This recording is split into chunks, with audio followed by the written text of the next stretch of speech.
मैं आपसे कहना चाहता हूँ कि जो ये मूड कोर्ट है, इसके बाद आपको कहीं भी ऐसा मौका नहीं मिलेगा जब तक आप वकील नहीं होंगे कि आप अपनी बात कहें और उसमें कोई करेक्शन करें। अगर आप वकील हो जाएंगे और अपनी बात कहेंगे तो जैसे हम करेक्शन नहीं करेंगे तो सही गलत का फैसला कर देंगे कि आपने सही कहा। आज के कार्यक्रम में जज के भूमिका में श्रीमान डी.के. ओझा साहब रहेंगे। आपने बहुत सालों तक प्रैक्टिस भी की, तो आपको प्रोसीजरल लॉ का बेहतरीन जानकारी है। आप क्रिमिनल लॉ के प्रोफेसर हैं और कानून को जीते। अब आगे कार्रवाई के लिए मैं श्री डी.के. ओझा सर को जज के रूम में आमंत्रित कर रहा हूँ। आज की जो मूड कोर्ट प्रॉब्लम है उसके बारे में थोड़ा ब्रीफ में बता देता हूँ। ये जो थर्ड मूड कोर्ट प्रॉब्लम है ये क्रिमिनल लॉ से रिलेटेड है। इसमें क्या है कि दो भाई एक खेत जोत रहे थे।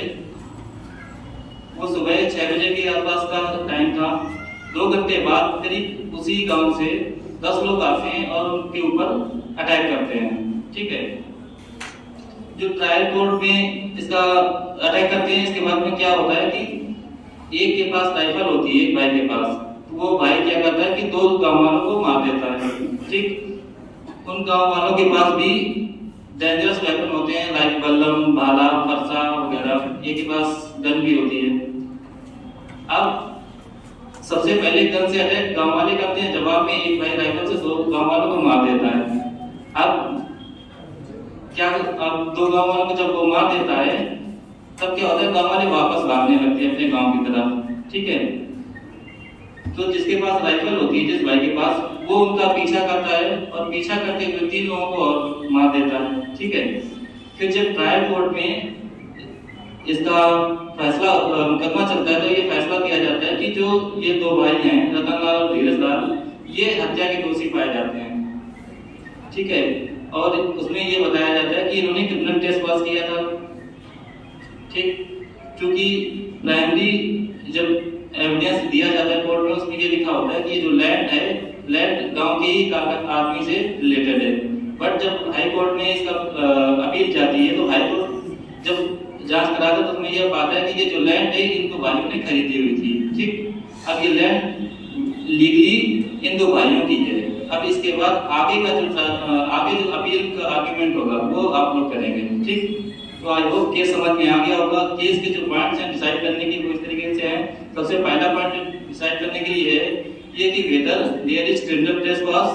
ठीक, if there is criminal trespass, whether they have right of private defence. Second issue. Third issue कि if they have right of private defence, so to which extent they have right of private defence. Whether they have right of private defence to the extent of causing death. ठीक, final issue है if they have right of private defense to the extent of causing death, they have exceeded that right or not. If they have exceeded that right, whether this will amount to culpable homicide, not amounting to murder, or it is a murder. ठीक, so ये point आपको discuss करने हैं good court. I hope आप सभी लोगों को समझ में आ गया होगा।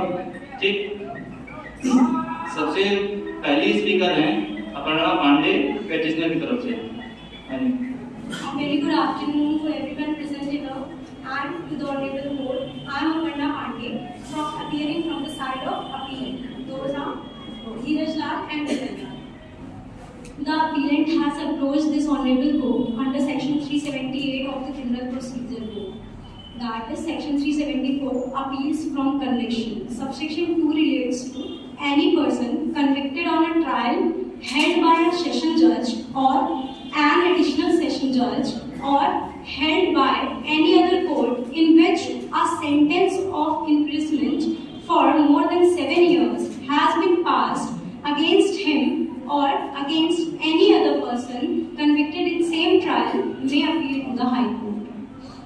The statement of issues are whether the appellants are entitled to the right of private defense of property and body provided under section 103 of Indian Penal Code, whether the appellants have exceeded such right of private defense, whether the appellants are guilty of murder. Start my arguments. Much of this, you know. The very first point for submission is that The accused is not guilty of murder, as the alleged crime which he had committed was done in exercise of his right of private defense provided under Section 103 of Indian Penal Code, read with Section 96 and 97 of the Indian Penal Code, and thus he lacks the requisite mens rea to commit such a crime. Hence, the crime of murder cannot stand against the accused. Section 96 is nothing is offence which is done in exercise of the right of private defense. Section 97, right of private defense of the body and of property. Every person has a right subject to the restriction contained in Section 99 of the Indian Penal Code to defend firstly his own body and the body of any other person against any offence affecting the human body. Secondly, the property, whether movable or immovable, of himself or of any other person against any act which is an offence falling under definition of theft, robbery, mischief or criminal trespass, or which is an attempt to commit theft, robbery, mischief or criminal trespass. Section 103. When the right of private defense of property extends to causing death. The right of private defense of property extends under the restriction mentioned in Section 99 to the voluntary causing of death or of any other harm to the wrongdoer if the offence, the committing of which or the attempting to commit which occasions the exercise of the right be an offence of any of the description hereinafter enumerated, namely. Its fourth point is that theft, mischief or house trespass under such circumstances as may reasonably cause apprehension that death or grievous hurt will be the consequence if such right of private defense is not exercised. As it is proved in the investigation ordered by the High Court that the land belongs to the appellants and the villagers trespassed having lethal or deadly weapons in their hands, so there was proper apprehension of death or grievous hurt to the appellants, so they exercised their right of private defense against the villagers. In the circumstances, obviously, the accused persons were entitled to the right of private defense as well as the property against the villagers. It cannot be conceived even for over the property. In a case of Brijlal and others versus State of Rajasthan, RW 2006, RAJ 3182. The Rajasthan High Court stated that the law does not require a person in possession of the property to run away or retire in the face of attack on it. To ask for protection of public authorities. If a reasonable apprehension of imminent danger to the property has commenced, the exercise of right of private defense is available. At such time, no duty is cast on the accused to run for protection of public authorities. Similarly, in case of Emperor versus Jamunia Singh, AIR 1945, that is 1945, PAT 1950. It was stated that the right of self-defense of property commences when there is a reasonable apprehension of danger to the property or person. It is not necessary that the harm should take place as a mere apprehension shall justify the use of Section 103. An act of self-defense cannot be weighed on golden scales. As a person whose property is in immediate peril of harm cannot be expected to use precise force to repel the assailant, and going slightly further than what is necessary when exercising self-defense would be allowed by the law. It was held in the case of Rai Singh Mohima versus the State of Gujarat, AIR 1982, GUJ 202, that the right of self-defense is not dependent on the actual criminality of the person resisted. Rather, it depends solely on the wrongful or apparently wrongful character of the act attempted by the accused. Similarly, in the case of Sitaram versus Emperor, 1925, 1993, IND CAS 1986. It is indicated that a person exercising the right of private defense is entitled to secure his victory as long as the contest is continued. He is not obliged to retreat but may continue to defend till he finds himself out of danger. In the facts at hand, the appellants would not be expected to measure their use of force on golden scales, as the situation was which required urgency in thought and action. Hence, summarizing my side, as there was a lack of mens rea and the circumstances under section 103 of IPC are fulfilled, the private defense was warranted and reasonable force was used in the instant matter.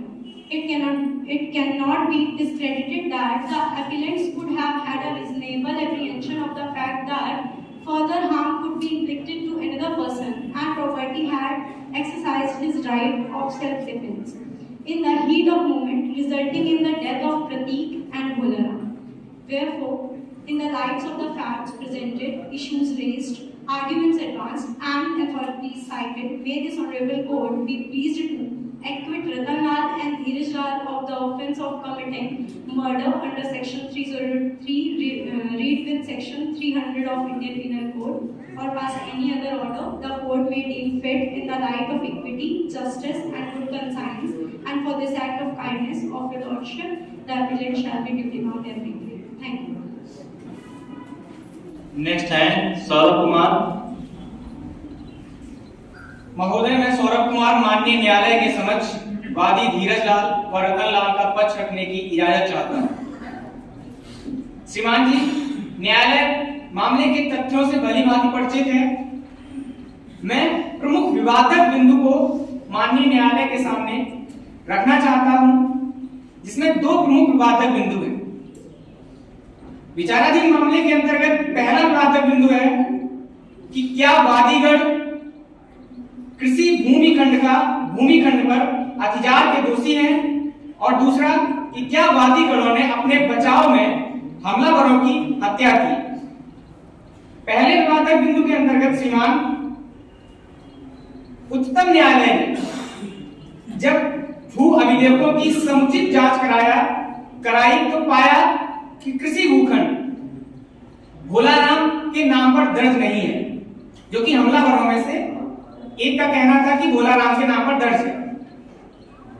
कृषि भूखंड गांव के ही दूसरे व्यक्ति हिम्मत सिंह से वादी रतनलाल व धीरज लाल ने खरीदा था, और इस तरह से वैधतन कृषि भूखंड वादी रतनलाल व धीरज लाल का हुआ। तो यहाँ पर क्रिमिनल ट्रेसपास का मामला तो बनता ही नहीं, बल्कि हमलावरों के ऊपर क्रिमिनल ट्रेसपास का मामला बनता है, क्योंकि माननीय उच्चतम न्यायालय से यह साबित हो चुका है कि भूखंड रतनलाल व धीरज लाल का वैधतन हुआ। इसके बाद दूसरा प्रमुख बिंदु है कि क्या वादीगणों को हत्या का दोषी माना जाएगा। श्रीमान जी, जैसा कि मामले के उपयुक्त तथ्यों से स्पष्ट है कि वादीगण अपने कृषि भूखंड पर जुताई करने गए थे, परंतु अचानक सुखधाम गांव के 10 घातक हथियारबंद हमलावरों ने उनके भूखंड पर आपराधिक अत्याचार करके व पिस्टल से व अन्य प्राणघातक हथियारों से उन पर हमला कर दिया, जबकि वादी ने विनम्रता पूर्वक हमलावरों से अपने भूखंड पर से चले जाने को कहा। श्रीमान, हमला इतना प्राणघातक था कि अगर प्रार्थी ने अपने व्यक्तिगत प्रतिरक्षा में गोली नहीं चलाई होती, तब शायद वो इस समय इस दुनिया में नहीं होती। महोदय, प्रार्थी भारतीय दंड संहिता की धारा 100, जिसमें प्राइवेट प्रतिरक्षा के अधिकार का विस्तार मृत्यु कारित करने तक कब होता है, के अंतर्गत बचाव का अधिकारी। आईपीसी की धारा 100 कहती है कि शरीर के प्राइवेट प्रतिरक्षा का विस्तार हमलावरों की स्वेच्छा मृत्यु कारित करने या कोई अन्य अपहानि कारित करने तक है, यदि पहला बिंदु है हमले से युक्त आशंका हो कि अन्यथा हमले के परिणाम स्वरूप मृत्यु कारित हो सकती है, और दूसरा हमले से युक्त आशंका हो कि इसका परिणाम कोई घोर उपाधि हो सकती है। महोदय, धारा 100 के अंतर्गत दो प्रमुख बिंदु इस प्रकार हैं। पहला, मृत्यु की युक्त आशंका, और दूसरा घोर उपाधि की युक्त आशंका। उपयुक्त दोनों तथ्यों से स्पष्ट है कि सर्वप्रथम हमलावरों ने ही प्राणघात हमला किया, परिणाम स्वरूप वादी का प्राइवेट प्रतिरक्षा का अधिकार उत्पन्न होता है।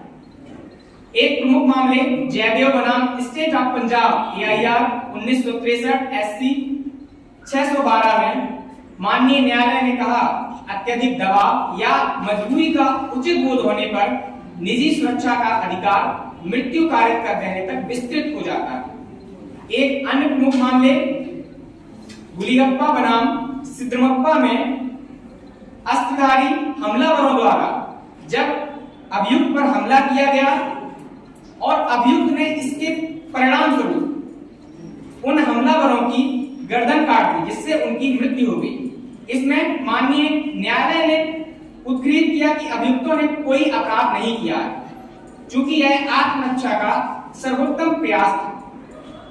दूसरा प्रमुख बिंदु है घोर उपहत्या की युक्त आशंका। महोदय, जब सर्वप्रथम धीरज पिस्टल से हमला करता है और प्रतिरक्षा में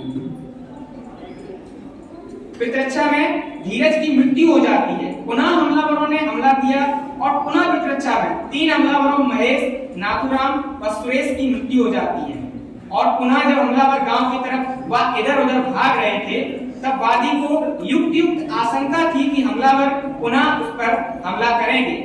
इसी युक्त आशंका के कारण वादी ने पुनः आत्मरक्षा में 2 हमलावरों प्रतीक व भोलाराम की मौत हो गई।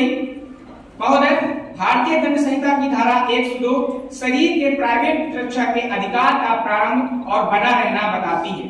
इसके अनुसार शरीर की प्राइवेट प्रतिरक्षा का अधिकार उसी क्षण प्रारंभ हो जाता है जब अपराध करने का प्रयत्न किया जाता है और व्यक्ति के शरीर के संकट की युक्त आशंका पैदा होती है, चाहे वह अपराध किया गया हो या न किया गया हो, और यह तब तक बना रहता है जब तक शरीर के संकट की ऐसी आशंका बनी रहती है। इसे अरुण कुमार बनाम महाराष्ट्र राज्य AIR 2009 में निर्धारित किया गया था। मेरी माननीय न्यायालय से प्रार्थना है कि वादी गणों को, जिसमें माननीय जिला न्यायालय के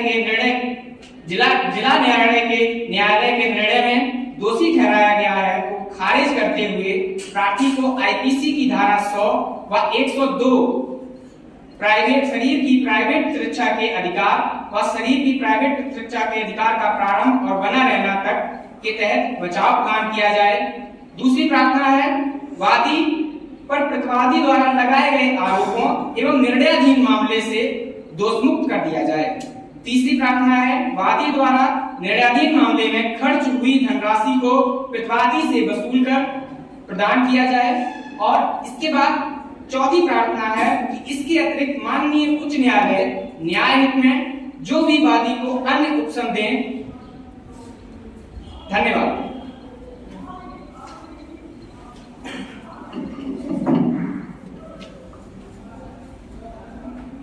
थैंक यू सर। अब नेक्स्ट पार्टिसिपेंट हैं जो हमारे रिस्पोंडेंट की तरफ से पहले पार्टिसिपेंट्स होंगे, महेश शुक्ला। के समक्ष धीरज लाल व गौतम लाल बनाम गोमिनिया राज्य की तरफ से अपना कुछ रखने की इजाजत चाहता हूँ। श्रीमान, जैसा कि पेज के तथ्य हैं जिसमें से कि रतन लाल और धीरज लाल पहले से ही हथियारों के साथ में खेत जोतने गए थे, जो कि उसके इंटेंशन में ही लग रहा है। रतन लाल और धीरज लाल, जिनपे एक के पास वर्षा था, दूसरे के पास राइफल थी, ये दोनों खेत जोतने गए थे, जो कि दूसरे गांव से आए हुए थे महोदय।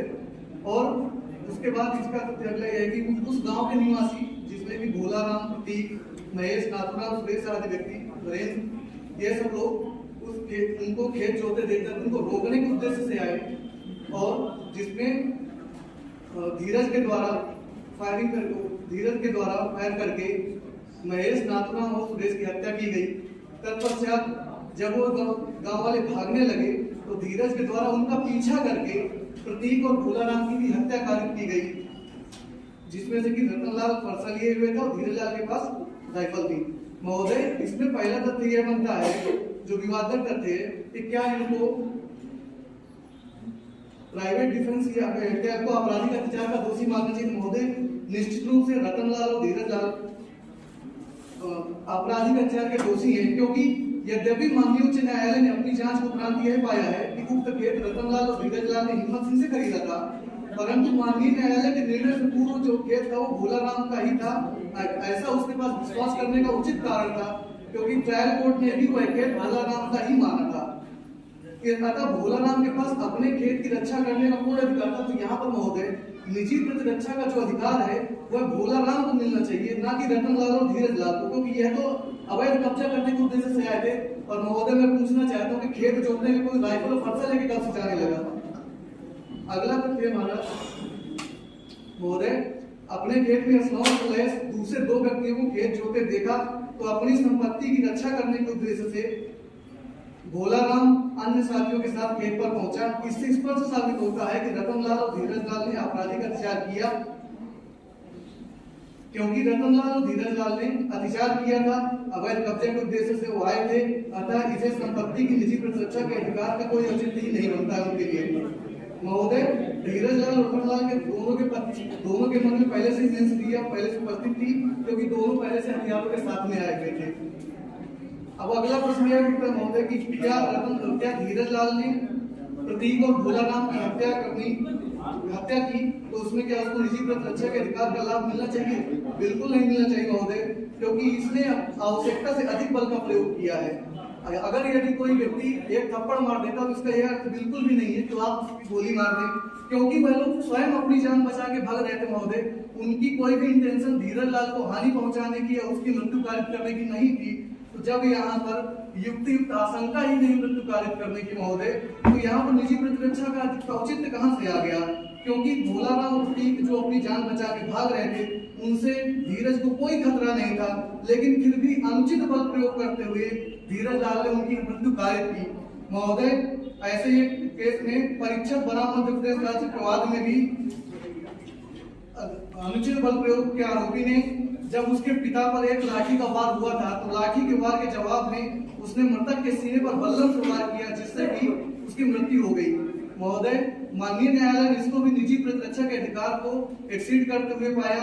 अतः महोदय से निवेदन है कि रतन लाल और धीरज लाल को आपराधिक अत्याचार व हत्या का दोषी मानते हुए साथ ही साथ अवैध हथियार रखने के आरोप में आर्म्स एक्ट की धारा 3/25 के अंतर्गत भी उनको सजा दी जाए।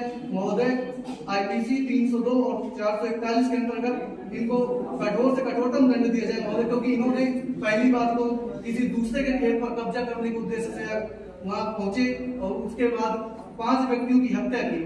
यह नरसंहार का मामला है महोदय, इसमें इनके किसी भी तरीके की माफी के काबिल नहीं है, अतः इनको कठोरतम दंड दिया जाए। धन्यवाद।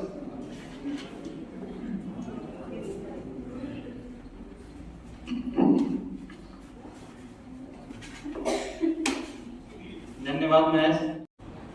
जो नेक्स्ट पेटिशनर हैं हम बुलाना चाहेंगे नेक्स्ट पेटिशनर में अंकित गुप्ता को। मैं अंकित गुप्ता धीरज लाल रतन लाल वर्सेस स्टेट ऑफ कोलंबिया के बाद में वादी धीरज लाल और रतन लाल के पक्ष से बात प्रस्तुत करने की अनुमति चाहूँगा।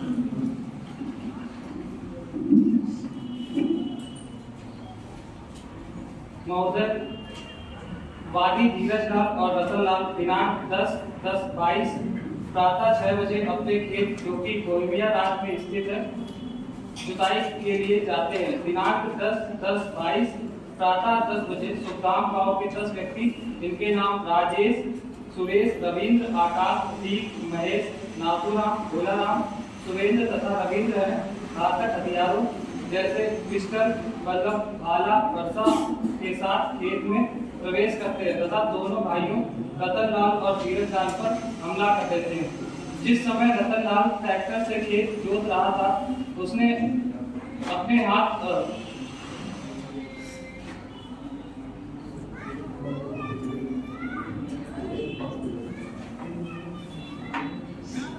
श्रीमान जी जिला न्यायालय में 12/10/22 को केस की सुनवाई में यह पाया गया कि प्राथमिक भूलेख में खेत भोलाराम के नाम पर दर्ज है, जिस कारण जिला न्यायालय ने धीरज और रतन लाल को दोषी करार दिया। परंतु दिनांक 28/10/2022 को उच्चतम न्यायालय निर्णय की अपील की सुनवाई में भू अभिलेखों की समुचित जांच के आदेश देता है, जिससे यह पाया गया कि खेत रतन लाल और धीरज लाल ने गांव के दूसरे व्यक्ति हिम्मत सिंह से खरीदा था तथा खेत वैधतम वादी रतन लाल और धीरज लाल का ही है। या कि धीरज लाल और रतन लाल फिर भी अतिचार के दोषी हैं और चूंकि भोला राम तथा उसके साथी खेत में धीरज लाल के मना करने के बाद भी जबरन धारा 105 संपत्ति की प्राइवेट प्रतिरक्षा के दायरे में है, अतः जिस कारण माननीय न्यायालय से अनुरोध है कि वादी को दोष मुक्त करने की कृपा करें। थैंक यू वकील। Next participant Kapil Vajpayee. महोदय, मैं कपिल वाजपेयी माननीय न्यायालय के समक्ष अपने रतन लाल एवं धीरज लाल का पक्ष रखने की इजाजत चाहता हूँ। प्रस्तुत मामले के तथ्य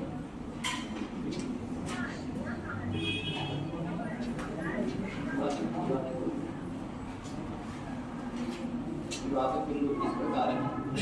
प्रस्तुत मामले में दो विवादक बिंदु के मध्य विचाराधीन है, जो कि माननीय जिला न्यायालय के निर्णय में दर्ज किए गए हैं। बिंदु नंबर 1, कृषि भूखंड पर अतिचार।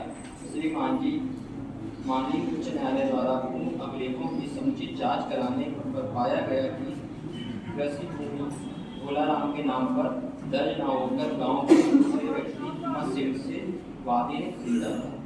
वैधतन खेत वादीगढ़ धीरज लाल एवं रतन लाल का ही है, अतः वादी पर आपराधिक अतिचार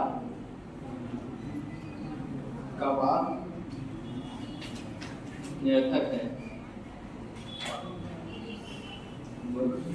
वाद नंबर 2,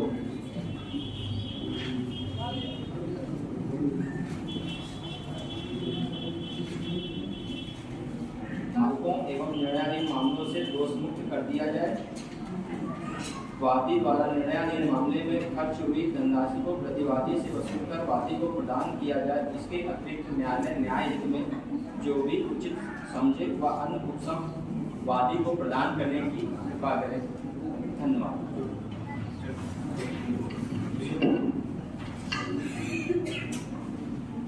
थैंक यू कपिल। चलिए नेक्स्ट पार्टिसिपेंट है नमिता तिवारी। नमस्कार महोदय, मैं धीरज लाल वर्सेस रतन लाल का केस आज यहाँ पर रखना चाहती हूँ। जिस तरह से ये केस हमारे सामने आया है, इसमें हमारी भारतीय विधि के अंतर्गत 60 अधिनियम 1872, भारतीय दंड संहिता 1860 एवं आपराधिक प्रक्रिया संहिता 1973 की निम्नतम धाराओं के अंतर्गत इस केस की सुनवाई की जाएगी।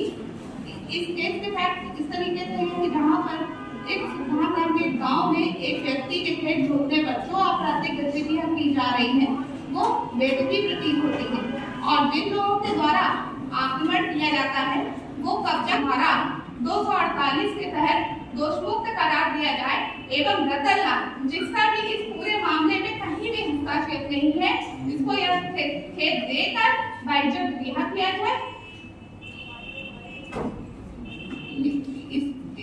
यहीं पर ये केस खत्म होता है और मैं यहीं पर करती हूँ। Thank you Namita. Next participants हैं अमोक पांडे। मैं अमोक पांडे माननीय न्यायालय के समक्ष प्रस्तुत अपील विरुद्ध आदेश दिनांक 12 अक्टूबर 2022 जो जिला न्यायालय ने बात संख्या 3/2022 धीरज लाल और रतन लाल बनाम स्टेट ऑफ रोमिया में पारित कर वादी अपीलांट का प्रार्थना पर वास्ते अंतरिम के आदेश को निरस्त किया है। इस बात में मैं धीरज लाल और रतन लाल का पक्ष लेना चाहता हूँ। मैं माननीय न्यायालय समक्ष बात के कुछ बिंदु प्रस्तुत करने की अनुमति चाहता हूँ। यह कि वादी धीरज लाल और रतन लाल जो पूर्णिया राज्य के सुखधाम नामक गांव के निकट दूसरे गांव में रहते हैं, उन्होंने सुखधाम गांव में एक हिम्मत सिंह नाम के व्यक्ति से एक खेत खरीदा है। यह कि वादी 10 अक्टूबर को सुबह 6 बजे खेत जोतने के लिए जब आते हैं तो 2 घंटे के बाद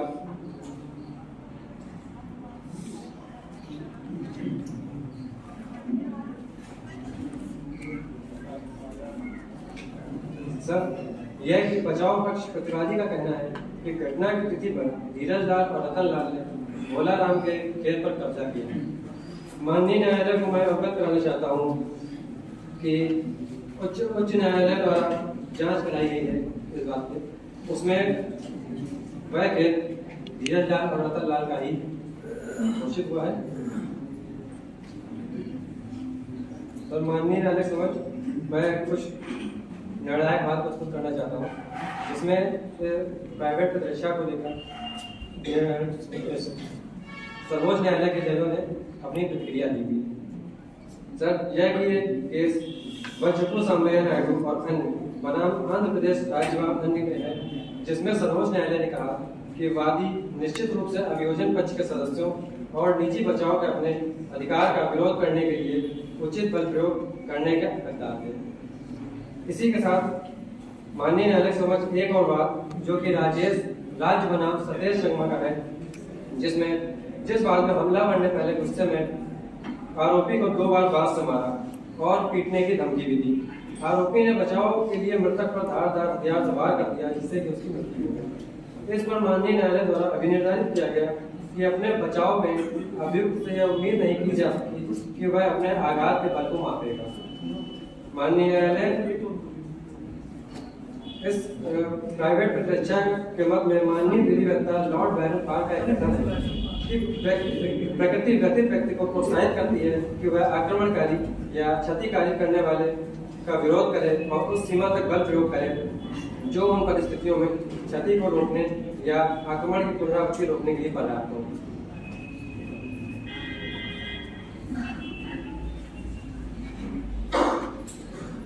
माननीय न्यायालय यह कि गांव वासियों द्वारा किया गया हमला व धमकी से वादी को उसकी स्वयं के प्राण और संपत्ति की रक्षा करने का अधिकार के तहत धारा 102 आईपीसी और धारा 105 के तहत उसने अपने शरीर की प्राइवेट प्रतिरक्षा का अधिकार का प्रयोग किया।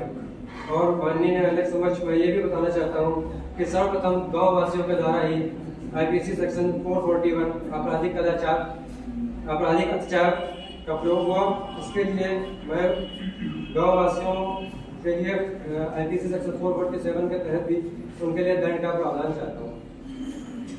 अतः माननीय न्यायालय से निवेदन है कि वादी द्वारा दिए गए बात बिंदुओं पर विचार करके उसके विरुद्ध पारित जिला न्यायालय के आदेश को खत्म किया जाए और वादी को उसके प्राइवेट प्रतिरक्षा का लाभ देते हुए निर्दोष ठहराया जाए।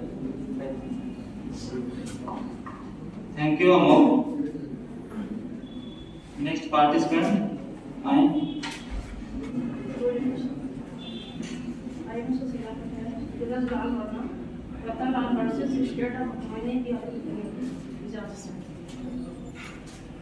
मोहनिया राज में सुधाम नाम का एक गांव है। इसी गांव में वृद्ध खेतों के बगल में दूसरा गांव भी है। दूसरे गांव से 2 भाई धीरज लाल रतन लाल हैं। दोनों गांव के बीच में धीरज लाल के खेत हैं। दोनों भाई खेत जोतने के लिए सुबह 6 बजे आते हैं। सुधाम गांव के निवासी आते हैं घातक हथियारों के साथ, जबरन खेतों में कब्जा करने की कोशिश करते हैं। गांव वाले और नारायण धीरज लाल के भाई रतन लाल को मौके वारदात पर गोली मार देता है।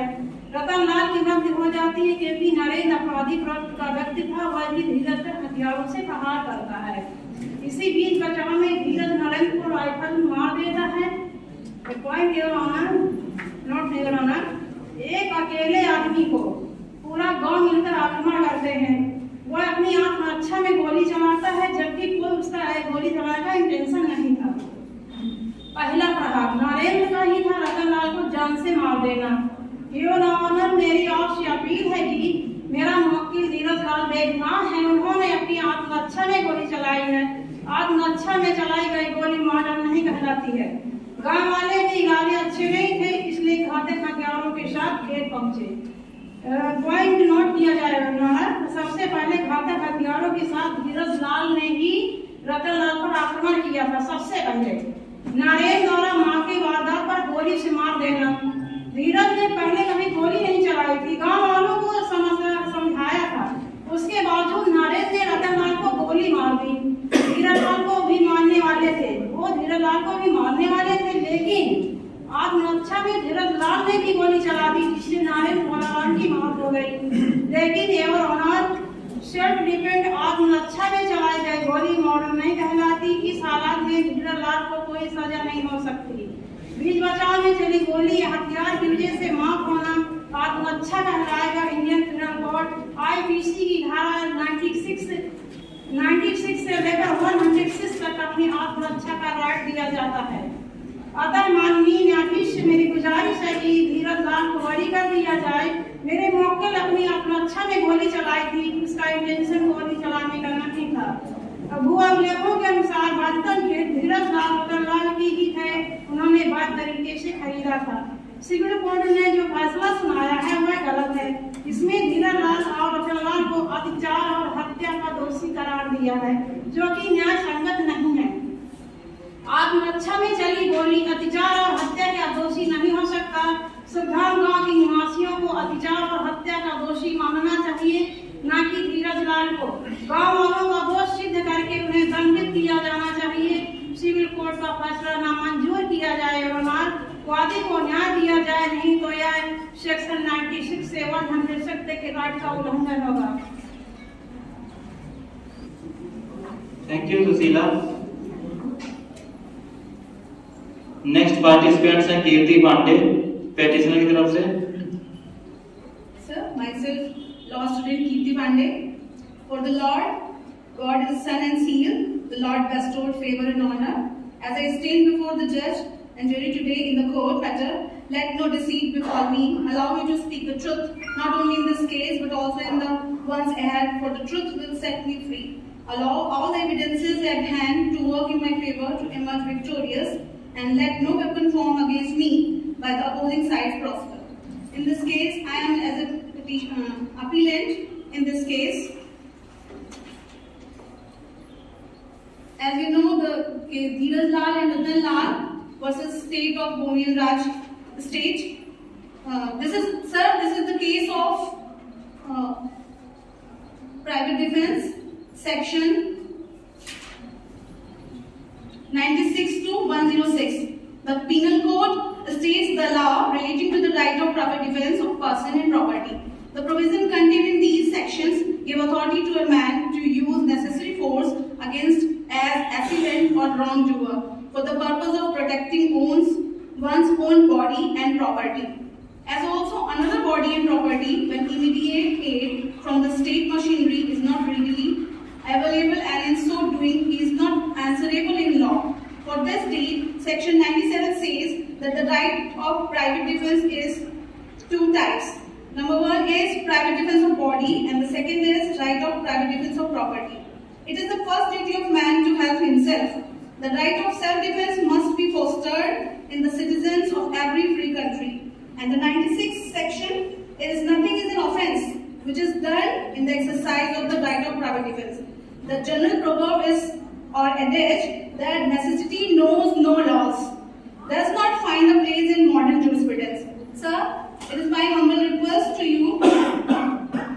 I thank you in advance, for I know with you by my side the battle is already won. I pray that you will grace me with your favor within the courtroom, take control, Lord, and guide me accordingly. I declare and decree that I will emerge victorious and give you all the praise, honor, and glory you deserve in Jesus' mighty name. Amen.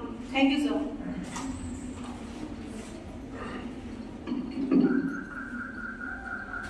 Thank you Kirti.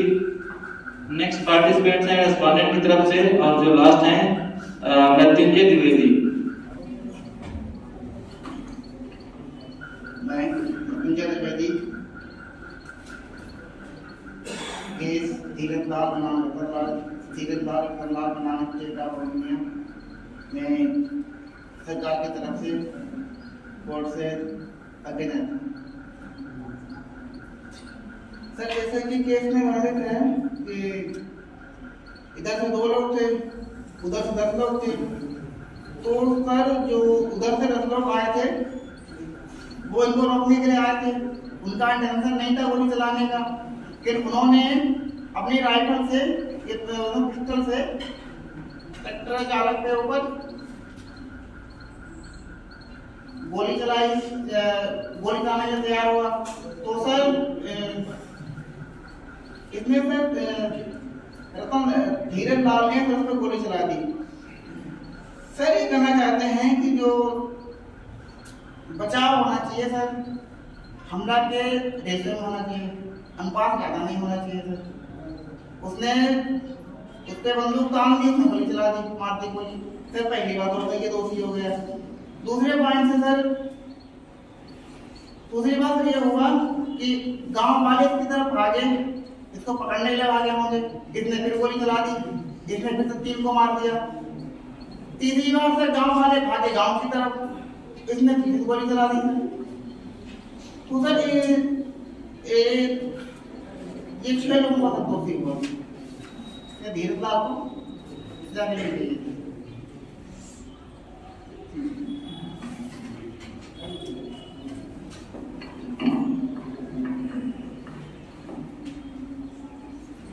Thank you Mrityunjay. अब हम जज sir से request करते हैं कि वो आएं और अपना एनालिसिस बच्चों को बताएं। इसमें बहुत सफल संचालन आप छात्रों द्वारा जो किया गया है उसके लिए आप सभी बधाई के पात्र हैं। बहुत अच्छे तरीके से आप लोगों ने कार्यक्रम आयोजित हुआ, तथा पक्ष रखा और मजबूती के साथ रखा। सबसे बड़ी उपलब्धि आपकी यही है कि आप यहाँ तक आए, अपनी बात रखा और जोरदार तरीके से रखा। जोरदार तरीके से रखा है, लेकिन उस जोरदार तरीके से कुछ थोड़ी सी त्रुटियां हुई हैं, जिन त्रुटियों को अपने को आगे से सुधार करना है। अगर अवसर मिलता है चौथे मूड कोर्ट में अपने को सुधार करना है, अगर समय मिलेगा चौथा आयोजित होता है तो, अन्यथा आपको अपने आप में सुधार करना है। कुछ त्रुटियां हैं, बाकी आप लोगों ने बहुत अच्छा परफॉर्म किया है। यहाँ तक आए, अपनी बात रखा। इसमें संख्या बढ़नी चाहिए, संख्या कम थी।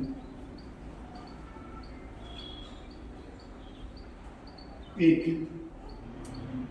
दूसरी चीज है, जिस दौरान कार्रवाई चल रही थी, न्यायिक प्रक्रिया, न्यायिक प्रक्रिया में बैठे हुए न्यायिक प्रक्रिया चल रही थी, उस दौरान जो व्यक्ति बोल रहे थे और डिस्टर्ब कर रहे थे, ये अच्छी बात नहीं है। ये तो न्यायालय अवमान्य के श्रेणी का कार्य आप लोग कर रहे थे।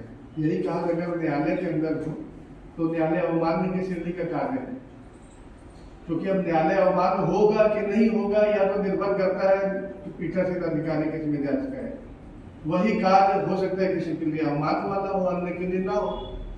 आईपीसी की धारा 228 है, वो अवलोकन करेंगे तो वहां पर आप जो मैं बात कर रहा हूँ उस बात को वहां देखेंगे। एक बात। दूसरा है, क्योंकि मूल कोर्ट की प्रक्रिया में ही हम लोगों ने आवासीय न्यायालय में विधि के विषय पे डिस्कस करते हैं, इसलिए विधि पर ही हम लोग यहाँ चर्चा करते हैं। वास्तविक न्यायालय में एविडेंस एक्ट का सेक्शन 56 लागू होता है, इसको जुडिशियल नोटिस में माना जाता है। हम लोग विधि के विषय पे वहाँ पे चर्चा नहीं करें, क्योंकि मूल कोर्ट एक आवासीय न्यायालय के रूप में हम लोग यहाँ पे आयोजित करते हैं। तो यहाँ पे फैक्ट पर अगर करेंगे तो होता है, मिसकल्ला कॉलेज और दूसरे इंस्टीट्यूट में कई जगह होते हैं, लेकिन फैक्ट पर आयोजित नहीं हो रहा है, विधि बेस्ड होता है। तो विधि की चीजों रखा है, वहां पर एक बहुत बड़ी त्रुटि किया है कई लोगों ने। ऐसे ही रिलेवेंट सेक्शंस को कोट किया है जिसकी आवश्यकता महसूस नहीं होती। आप में से 2 लोगों ने सेक्शन 447 का इस्तेमाल किया है। वास्तव में इस केस में जो अत्याचार की बात आ रही है वो गृह अत्याचार की तरफ आपने बढ़ा दिया है। गृह अत्याचार नहीं हो रहा है। 103 का आपको लाभ कब मिलेगा? जब गृह अत्याचार होगा। ये गृह अत्याचार की श्रेणी का कार्य नहीं है। गृह किसको माना है आपने? कला, तंबू, जैसे छत लगे हुए ग्रह है। वास्तव में कला की ओपन प्लेस था, तो वो अत्याचार था, आपराधिक अत्याचार 441 की परिभाषा के परिधि में आ रहा था, जिसका दर 447 में वर्णित है। आप में से 2 लोगों ने 447 का जिक्र किया है। मैं किसी का नाम उसमें से लेना नहीं चाहूंगा, बाकी सभी ने बहुत अच्छा किया है। आप लोग ठीक है, आप लोग को इसके लिए बहुत बहुत बधाई।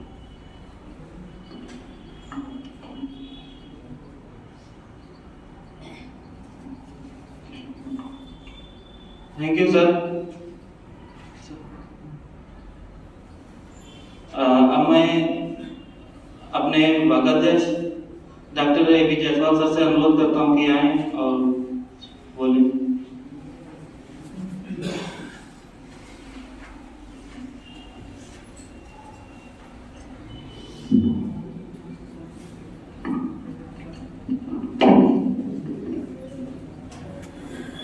धन्यवाद प्रभात जी।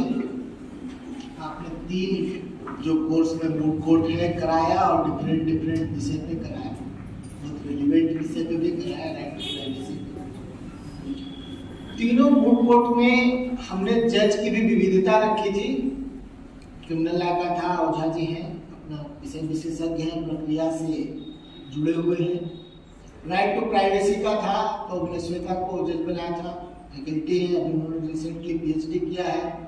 शुरू के मूड कोर्ट में शरद जी जज थे।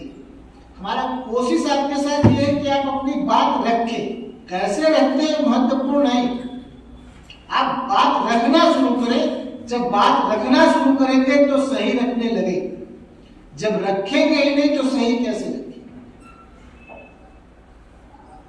और आप में से जिन लोगों ने प्रयास किया वो बधाई के पात्र हैं। जिस धीरज और पेशेंस के साथ ओझा जी सभी बच्चों को सुन रहे थे और जिस तरह से उन्होंने कहा कि और संख्या बढ़नी चाहिए, छात्रों के प्रति जो जिज्ञासा है फैकल्टी का, जो फैकल्टी का कंसर्न है कि हमारे विद्यार्थी अधिक से अधिक मोटिवेटेड हो और जहां भी जाए अपने को एस्टैब्लिश करें, ये वो कंसर्न दिखाता है। अपनी तरफ से और विभाग की तरफ से उनका मैं बहुत आभार व्यक्त करता हूं और आप सभी लोग पार्टिसिपेट किए, आप लोग का भी बहुत बहुत आभार।